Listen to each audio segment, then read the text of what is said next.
Podcast Rio Ônibus, o canal para quem usa transporte público no Rio.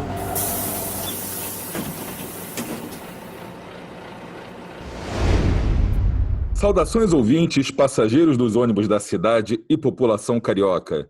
Eu sou Paulo Valente e nesta edição do podcast Rio Ônibus vamos falar sobre o monitoramento da frota de ônibus pela Prefeitura do Rio. O especialista em mobilidade Alberto Nigar vai nos esclarecer detalhes e dar informações pouco conhecidas sobre essa operação. Vamos conversar também sobre a questão das multas aplicadas ao sistema e entender de que forma esse tipo de postura colabora ou atrapalha o desenvolvimento e a manutenção do transporte da população carioca. Prazer te receber aqui, Alberto. A gente já se conhece aí há bastante tempo, desde o início lá do Rio Card. Conheci o Alberto trabalhando pelo metrô. Hoje tenho o prazer de trabalhar junto com ele aqui no Rio Ônibus. É uma pessoa que entende bastante sobre mobilidade, sobre planejamento de frota, sobre tudo isso que está relacionado a essa questão da modernização do sistema, da gente passar a ter um sistema que era controlado praticamente à mão para essa parte de informatização, de implantação de GPS, de biometria, de tudo. Então, é uma pessoa que pode prestar informações muito boas para os nossos ouvintes. Então, Alberto, prazer te receber. O prazer é meu estar aqui, Paulo. A gente falar. É o primeiro podcast que nós gravamos assim lado a lado, que geralmente são gravados à distância, por isso, nosso protocolo aqui com uso de máscara. Então, primeiro, Alberto, como é que funciona hoje a programação de uma linha? Ao programar uma linha, nós temos que observar dois aspectos. O primeiro é a demanda, que é o número de passageiros que viajam num sentido horário. O segundo aspecto é a frequência horária dos ônibus, é o headway, né? De quanto em quanto tempo aquele ônibus tem que passar num determinado ponto. Então, observamos linhas hoje, até na cidade do Rio de Janeiro, que tem baixa demanda e tem headway que deveriam estar de 1 hora, de 1 em 1 hora, e não são cobrados headways diferentes. Então, a gente calcula, então, por exemplo, eu posso ter uma linha que tem 5.000 passageiros por dia, que ela roda numa determinada faixa de horário. E posso ter uma outra linha que tem os mesmos 5.000 passageiros, mas tem uma distância muito maior. Uma linha com 5.000 passageiros que faz uma ligação, digamos assim, da Tijuca para o centro da cidade. E uma linha com 5.000 passageiros que faz uma ligação de Santa Cruz para o centro da cidade. É a mesma coisa? Não, na realidade, por isso que a gente tem os picos horários, né? Normalmente, essas linhas mais longas que levam o trabalhador de casa para o trabalho, trabalho-casa, elas têm uma grande demanda de manhã e a grande demanda no final do dia. Sim. Durante o dia, a linha fica basicamente, como a gente tem costume de falar, batendo lata, né? Porque não tem Sim. passageiro para transportar. Mas esse bater-lata ele gera custos também, né?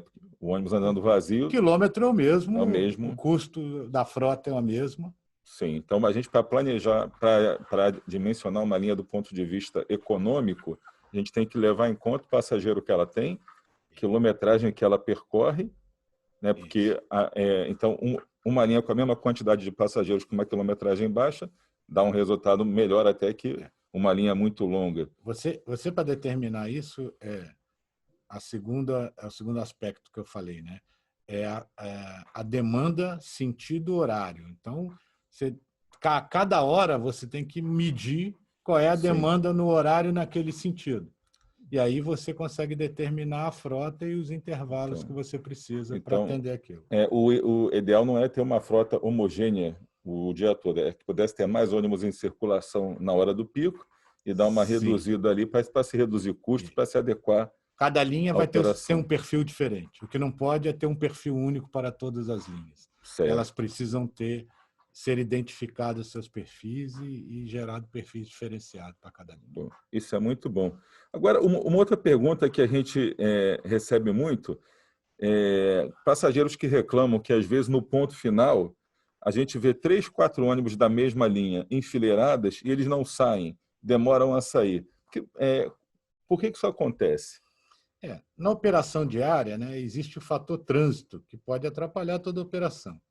Para minimizar os problemas, as empresas determinam pontos reguladores, onde o fiscal pode, em algum momento, reter alguns ônibus no ponto, na tentativa de manter aquele headway da linha, Certo. segurando a frota e liberando de acordo com o trânsito na frente para conseguir gerar um headway mais próximo do ideal. Certo. E tem alguma implicação trabalhista também? Por exemplo, uma linha que tem uma viagem de 1h30 para um lado, 1h30 para o outro na volta. Tem que ter algum intervalo específico para que o motorista, o cobrador, eles possam, por exemplo, ir ao banheiro, possam fazer um lanche, alguma coisa assim? Com Tem? certeza, né? Nem só trabalhista, mas humanitária, né? Um ônibus que vem de Campo Grande para o centro da cidade, uma viagem de 3 horas, você não pode botar o motorista, mandar ele virar e voltar para Campo Grande de novo. Sim, sim. Então, existe realmente leis trabalhistas que eu, desconheço, mas que obrigam que o ônibus fique parado pelo menos um determinado tempo no ponto final. É o que você falou, o motorista é um ser humano que tem as suas necessidades, tem que ter Com certeza. algum cuidado, né? Porque transporta um patrimônio muito importante, que é a vida das pessoas. Então, uma outra pergunta que surge aqui, porque a gente faz os levantamentos aqui por dentro do Rio Ônibus, e nós verificamos que já são hoje 16 empresas que encerraram as atividades, algumas que já o fizeram há mais de 5 anos. E a gente verifica que tem empresas dessas que ainda continuam recebendo multas. Isso existe, acontece mesmo? Como é que é isso na prática? A maior parte dessas multas, né, vem de quando uma empresa fecha, ela tem um passivo, né, principalmente trabalhista. E os seus bens, inclusive ônibus, ficam presos para pagamento desse passivo. Tá? As demais empresas dos consórcios não possuem capacidade financeira para repor esses ônibus imediatamente. Já a Secretaria Municipal de Transportes não dá baixa nesses ônibus que estão presos lá devido do passivo trabalhista, porque ela quer que as empresas reponham outros ônibus. E mesmo sabendo que esses ônibus estão presos, que não fazem mais parte da operação, eles acabam gerando multa para esses ônibus por não fazer vistoria. Sim. E gerando multa para os consórcios e para as linhas por estar faltando ônibus na operação de uma determinada linha. Certo, mas a secretaria ela tem ciência das empresas que foram paralisadas, tem As ciência secretarias dessas. é notificada empresa e a frota que não está mais operando, que não faz Por mais conta parte do daquilo, né? sistema por conta daquilo. Agora, baixar ou não é um ato da Secretaria de Transporte, da qual nós não temos gestão. Ingerência. É complicado. Uma outra coisa que tem sido feita agora e assim muito anunciada, que é até o motivo da gente estar batendo esse papo aqui, é com relação às multas que a prefeitura anunciou que está aplicando agora por conta do monitoramento via GPS. Eu já tive empresa de ônibus e lá atrás, desde 2010, que a gente já recebia multas por GPS. Então, isso não é, na prática, uma novidade. O que é que mudou nessa questão agora de se anunciar que agora vão começar a monitorar por GPS? Isso não era feito já há bastante tempo? O sistema de fiscalização através do GPS do ônibus já é previsto desde o início da concessão e está funcionando desde 2012. A diferença nesse sistema antigo, os fiscais ficavam no centro de operações, sempre no centro, no Correio, quem conhece aquele centro de operações sabe que ele monitora a cidade como um todo. Sim, né? sim. E eles viam em tempo real o posicionamento de todos os ônibus. E a grande vantagem desse sistema é que o fiscal ele analisava todo um contexto de informações antes de aplicar uma multa. Ou seja, uma situação que é normal na cidade, como a paralisação de uma linha do metrô, por exemplo. As empresas podiam deslocar carros de uma linha para outra com o objetivo de atender a população que ficou sem transporte, sabe? E esse fato seria identificado pelo fiscal. E aí ele iria multar ou não, era uma decisão dele com todas as informações do contexto. O novo sistema não possui nenhuma interação do fiscal em tempo real. Ou seja, ele fica contando ônibus. Tinha que ter 10, só tem 5, ele gera uma multa, automaticamente. Ou seja, ele gerou uma fábrica de multas. Então, por exemplo, pelo que você falou, se hoje tem, por exemplo, o fechamento do túnel Rebouças, onde passam ônibus, porque um carro pega fogo dentro do túnel ou tem um acidente grave e ficam 2 horas lá o túnel fechado, 1 hora fechada, e o engarrafamento que isso causa também. Então, isso faz com que os ônibus fiquem parados, às vezes, todos de um lado só da linha, que não haja a circulação por conta de uma interrupção no meio do caminho. Então, o fiscal, antigamente, ele tinha acesso a essa informação e ponderava isso na hora de aplicar a multa. Deveria ponderar, né? Ele deveria ponderar. Hoje, então, por exemplo, o sistema vê, olha, a linha está parada, os ônibus não estão se movimentando, então não contam como estando atuando e vem a multa. Ele, em tempo real, vai gerar uma multa. A Certo. gente ainda não sabe como a secretaria vai tratar isso, mas Certo. a multa é gerada automaticamente pelas informações recebidas pela Secretaria de Transporte. E quais as alegações que a prefeitura faz, então, para multar? Apenas que tem poucos ônibus? Só isso está sendo Mais de levado em conta? 80% das multas são aplicadas nos ônibus, são por frota inferior à frota determinada ou linha inoperante. Certo. Agora, a gente sabe que na pandemia tem muitas linhas que foram paralisadas, tem muita frota que foi reduzida. Semana passada mesmo, eu participei de uma reunião do Conselho Municipal de Transporte, em que anunciaram, né, que o projeto do BRT, algumas alterações, aluguel de novos ônibus, e disseram, olha, a gente está utilizando dados para cálculo do pré-pandemia. Não consideraram o impacto da pandemia, que gerou um novo normal, uma nova mobilidade, que gerou uma nova demanda bem reduzida em relação ao que era antes. Então, a Secretaria ela tem ciência de que hoje há essa queda na demanda e, por conta disso, a gente tem linhas que não estão operando. Aí vem a questão do transporte clandestino, tudo isso aí que a gente pode se ponderar, mas eles têm ciência Existe uma área de planejamento da Secretaria que conversa com os consórcios. Sim. E está tentando realmente montar uma rede de transportes futura. Mas Certo. o fiscal que está na rua, ele não pode prevaricar. Tinha que ser 5, só tem 4, ele bota a multa.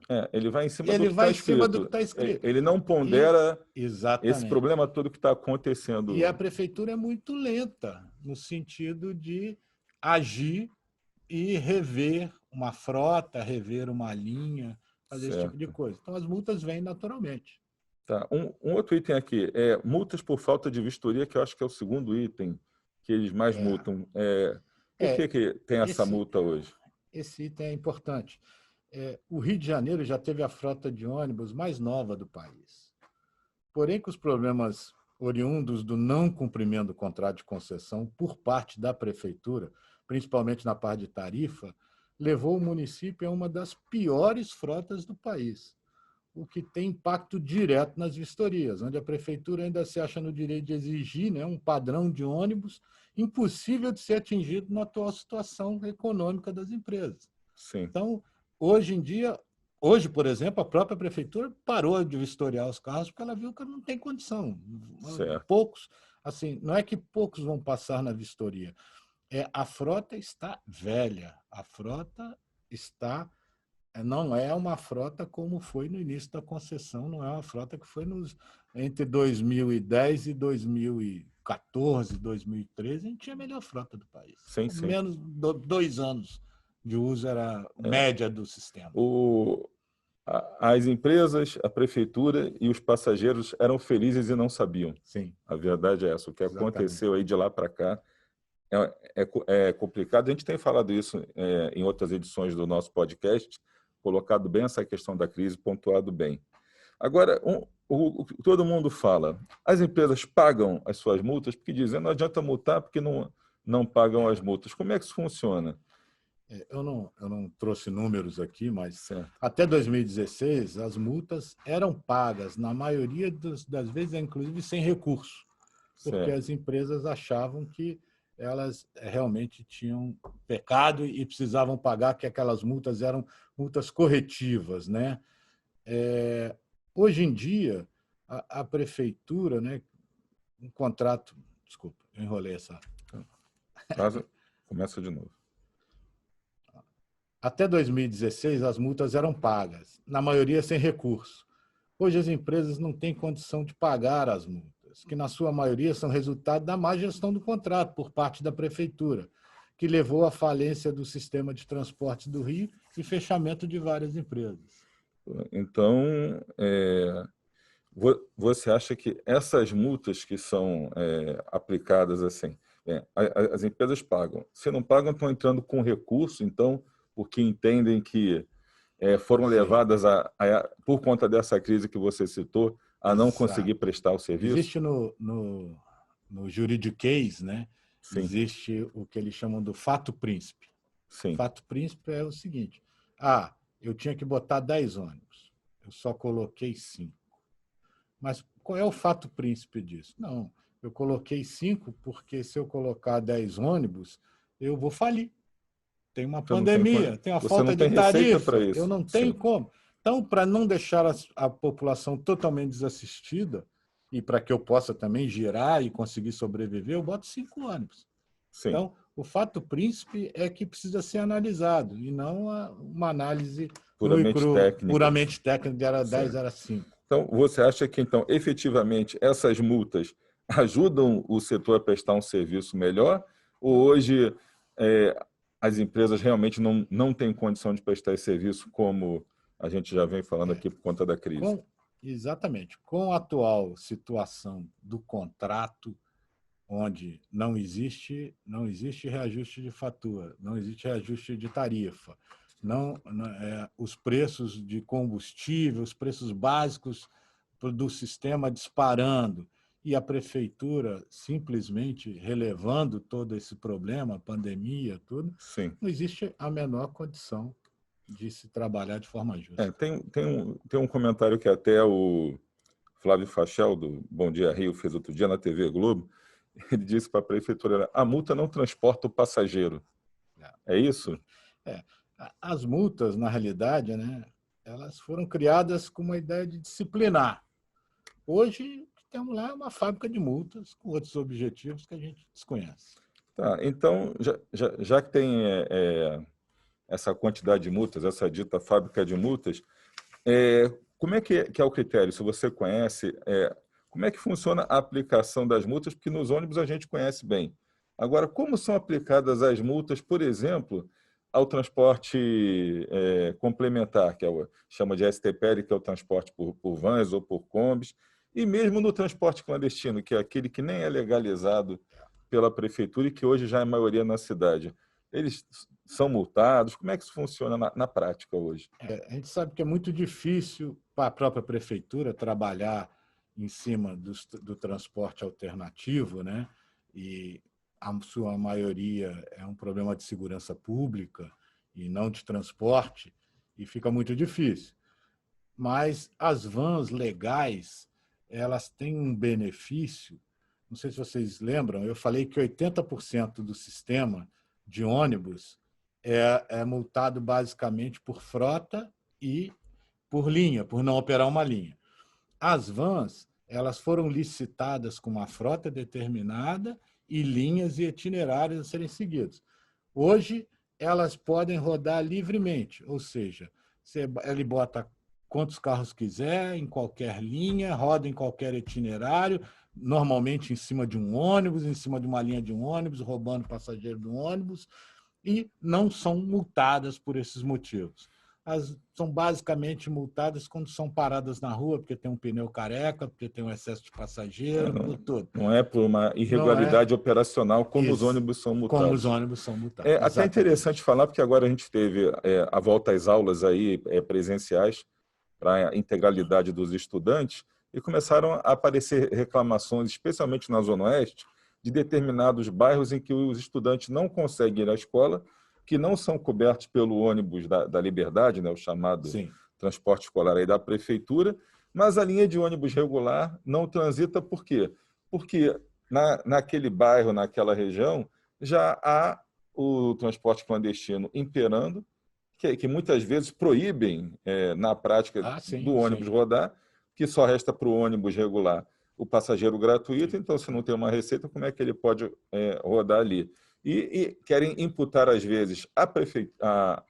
às empresas operadoras, aos consórcios, essa responsabilidade, quando a gente repetindo aqui, uma questão de segurança pública e que a prefeitura tinha que acertar. É por aí, né, Alberto? Eu acho que é interessante se a gente parar aqui para analisar tudo que você falou a respeito de multas, remetendo aos outros podcasts em que conversamos sobre a situação do setor e tudo, até pode ficar um pouco chato para o ouvinte, eu me desculpo aqui, mas não há nenhum assunto que a gente consiga falar hoje sobre ônibus que não passe pela questão da crise que o setor vem atravessando, uma crise que é de conhecimento das autoridades, é de conhecimento da imprensa, é de conhecimento do Ministério Público, é de conhecimento da sociedade civil organizada,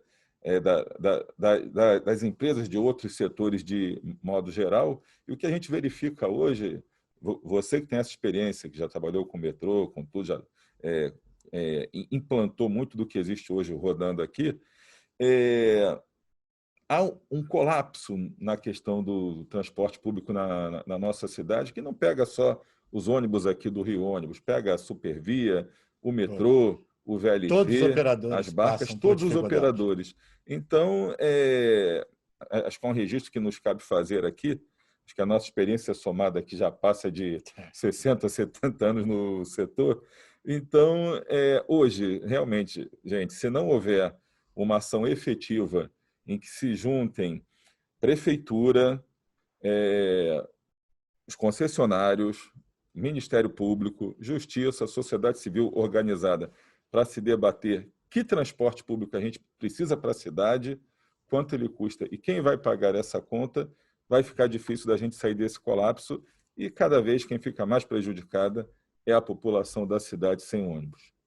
Então, Alberto, te agradeço muito aí pela participação e a gente chega ao fim aqui de mais uma edição do podcast do Rio Ônibus, que ficará disponível para você ouvir novamente a qualquer hora e para compartilhar com quem você quiser. Semana que vem estaremos aqui de volta com mais um assunto do seu interesse. Esperamos você. Apresentação e supervisão, Paulo Valente. Roteiro e produção, Peter Barcelos. Produção técnica, Rafael Lima. Rio Ônibus. Seu dia passa por aqui.